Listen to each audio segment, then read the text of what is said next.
the developments that have taken place in the last week, and the steps we're taking to address the rapidly evolving events. My national security team and I have been closely monitoring the situation on the ground in Afghanistan and moving quickly to execute the plans we had put in place to respond to every constituency, including the rapid collapse we're seeing now. I'll speak more in a moment about the specific steps we're taking, but I want to remind everyone how we got here and what America's interests are in Afghanistan. We went to Afghanistan almost 20 years ago with clear goals: get those who attacked us on September 11, 2001, and make sure al-Qaeda could not use Afghanistan as a base from which to attack us again. We did that. We severely degraded al-Qaeda in Afghanistan. We never gave up the hunt for Osama bin Laden, and we got him. That was a decade ago. Our mission in Afghanistan was never supposed to have been nation building. It was never supposed to be creating a unified, centralized democracy. Our only vital national interest in Afghanistan remains today what it has always been: preventing a terrorist attack on America's homeland. I've argued for many years that our mission should be narrowly focused on counterterrorism, not counterinsurgency or nation building. That's why I opposed the surge when it was proposed in 2009 when I was vice president. And that's why, as president, I'm adamant we focus on the threats we face today in 2021, not yesterday's threats. Today, the terrorist threat has metastasized well beyond Afghanistan. Al-Shabaab in Somalia, al-Qaeda in the Arabian Peninsula, al-Nusra in Syria, ISIS attempting to create a caliphate in Syria and Iraq, and establishing affiliates in multiple countries in Africa and Asia. These threats warrant our attention and our resources. We conduct effective counterterrorism missions against terrorist groups in multiple countries where we don't have permanent military presence. If necessary, we'll do the same in Afghanistan. We've developed counterterrorism over-the-horizon capability that will allow us to keep our eyes firmly fixed on the direct threats to the United States in the region and act quickly and decisively if needed. When I came into office, I inherited a deal that President Trump negotiated with the Taliban. Under his agreement, U.S. forces would be out of Afghanistan by May 1, 2021, just a little over 3 months after I took office. U.S. forces had already drawn down during the Trump administration from roughly 15,500 American forces to 2,500 troops in country. And the Taliban was at its strongest militarily since 2001. The choice I had to make as your president was either to follow through on that agreement or be prepared to go back to fighting the Taliban in the middle of the spring fighting season. There would have been no ceasefire after May 1. There was no agreement protecting our forces after May 1. There was no status quo of stability without American casualties after May 1. There was only a cold reality of either following through on the agreement to withdraw our forces or escalating the conflict and sending thousands more American troops back into combat in Afghanistan, lurching into the third decade of conflict. I stand squarely behind my decision. After 20 years, I've learned the hard way that there was never a good time to withdraw U.S. forces. That's why we're still there. We were clear-eyed about the risk. We planned for every contingency, but I always promised the American people that I would be straight with you. The truth is, this did unfold more quickly than we had anticipated. So what's happened? Afghanistan political leaders gave up and fled the country. The Afghan military collapsed, sometime without trying to fight. If anything, the developments of the past week reinforced that ending U.S. military involvement in Afghanistan now was the right decision. American troops cannot and should not be fighting in a war and dying in a war that Afghan forces are not willing to fight for themselves. We spent over $1 trillion. We trained and equipped an Afghan military force with some 300,000 strong, incredibly well equipped, a force larger in size than the militaries of many of our NATO allies. We gave them every tool they could need. We paid their salaries, provided for the maintenance of their air force, something the Taliban doesn't have. Taliban does not have an air force. We provided close air support. We gave them every chance to determine their own future. What we could not provide them was the will to fight for that future. There's some very brave and capable Afghan special forces units and soldiers. But if Afghanistan is unable to mount any real resistance to the Taliban now, there is no chance that 1 year, 1 more year, 5 more years, or 20 more years, the U.S. military boots on the ground would have made any difference.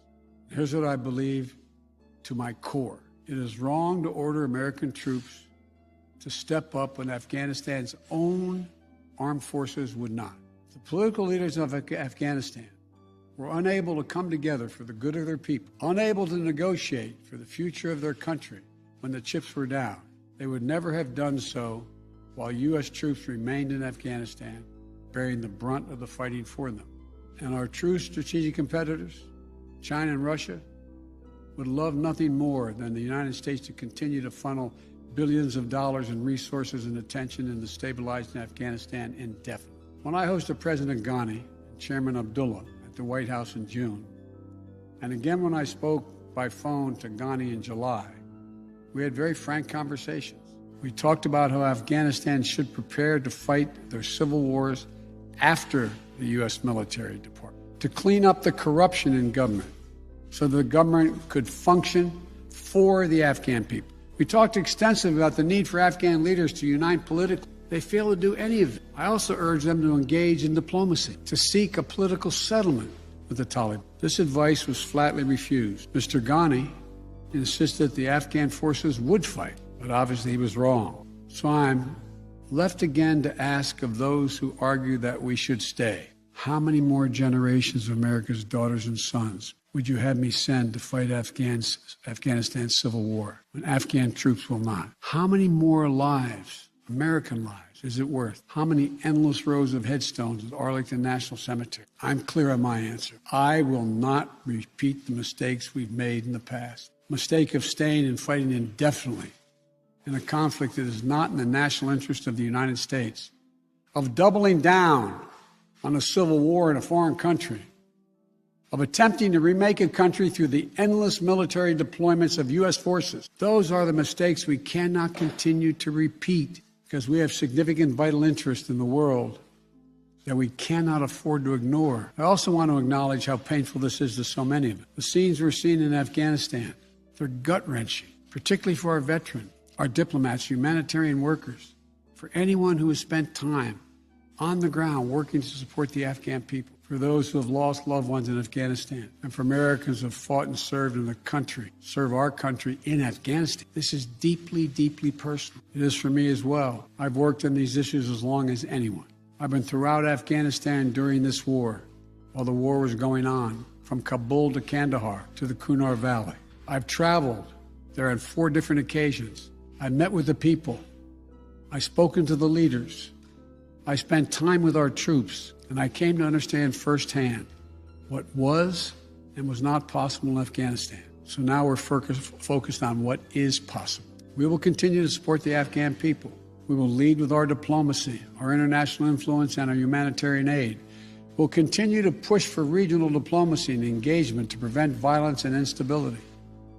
We'll continue to speak out for the basic rights of the Afghan people, of women and girls, just as we speak out all over the world. I've been clear that human rights must be the center of our foreign policy, not the periphery. But the way to do it is not through endless military deployments. It's with our diplomacy, our economic tools, and rallying the world to join us. Now, let me lay out the current mission in Afghanistan. I was asked to authorize, and I did, 6,000 U.S. troops to deploy to Afghanistan for the purpose of assisting in the departure of U.S. and allied civilian personnel from Afghanistan, and to evacuate our Afghan allies and vulnerable Afghans to safety outside of Afghanistan. Our troops are working to secure the airfield and to ensure continued operation of both the civilian and military flights. We're taking over air traffic control. We have safely shut down our embassy and transferred our diplomats. Our diplomatic presence is now consolidated at the airport as well. Over the coming days, we intend to transport out thousands of American citizens who have been living and working in Afghanistan. We'll also continue to support the safe departure of civilian personnel, the civilian personnel of our allies who are still serving in Afghanistan. Operation Allies Refugee, which I announced back in July, has already moved 2,000 Afghans who are eligible for special immigration visas and their families to the United States. In the coming days, the U.S. military will provide assistance to move more SIV-eligible Afghans and their families out of Afghanistan. We're also expanding refugee access to cover other vulnerable Afghans who worked for our embassy, U.S. non-governmental agencies, or U.S. non-governmental organizations, and Afghans who otherwise are at great risk in U.S. news agencies. I know there are concerns about why we did not begin evacuating Afghans civilians sooner. Part of the answer is some of the Afghans did not want to leave earlier, still hopeful for their country. And part of it because the Afghan government and its supporters discouraged us from organizing a mass exodus to avoid triggering, as they said, a crisis of confidence. American troops are performing this mission as professionally and as effectively as they always do, but it is not without risks. As we carry out this departure, we have made it clear to the Taliban, if they attack our personnel or disrupt our operation, the U.S. presence will be swift and the response will be swift and forceful. We will defend our people with devastating force if necessary. Our current military mission will be short in time, limited in scope, and focused in its objectives. Get our people and our allies as safely as quickly as possible. And once we have completed this mission, we will conclude our military withdrawal. We will end America's longest war after 20 long years of bloodshed. The events we're seeing now are sadly proof that no amount of military force would ever deliver a stable, united, secure Afghanistan, as known in history as the graveyard of empires. What's happening now could just as easily happen 5 years ago or 15 years in the future. You have to be honest. Our mission in Afghanistan has taken many missteps, made many missteps over the past 2 decades. I'm now the 4th American president to preside over war in Afghanistan, 2 Democrats and 2 Republicans. I will not pass this responsibility on to a 5th president. I will not mislead the American people by claiming that just a little more time in Afghanistan will make all the difference, nor will I shrink from my share of responsibility for where we are today and how we must move forward from here. I am President of the United States of America, and the buck stops with me. I'm deeply saddened by the facts we now face, but I do not regret my decision to end America's warfighting in Afghanistan and maintain a laser focus on our counterterrorism missions there and other parts of the world. Our mission to degrade the terrorist threat of al-Qaeda in Afghanistan and kill Osama bin Laden was a success. Our decades-long effort to overcome centuries of history and permanently change and remake Afghanistan was not, and I wrote and believed it never could be. I cannot and will not ask our troops to fight on endlessly in another country's civil war, taking casualties, suffering life-shattering injuries, leaving families broken by grief and loss. This is not in our national security interest. It is not what the American people want. It is not what our troops, who have sacrificed so much over the past 2 decades, deserve. I made a commitment to the American people when I ran for president that I would bring America's military involvement in Afghanistan to an end. While it's been hard and messy, and yes, far from perfect, I've honored that commitment.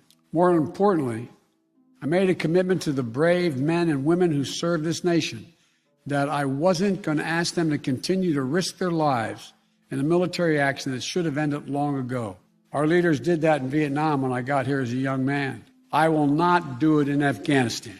I know my decision will be criticized, but I would rather take all that criticism than pass this decision on to another president of the United States, yet another one, a 5th one, because it's the right one, it's the right decision for our people, the right one for our brave service members who risk their lives serving our nation, and it's the right one for America. Thank you. May God protect our troops, our diplomats, and all brave Americans serving in harm's way.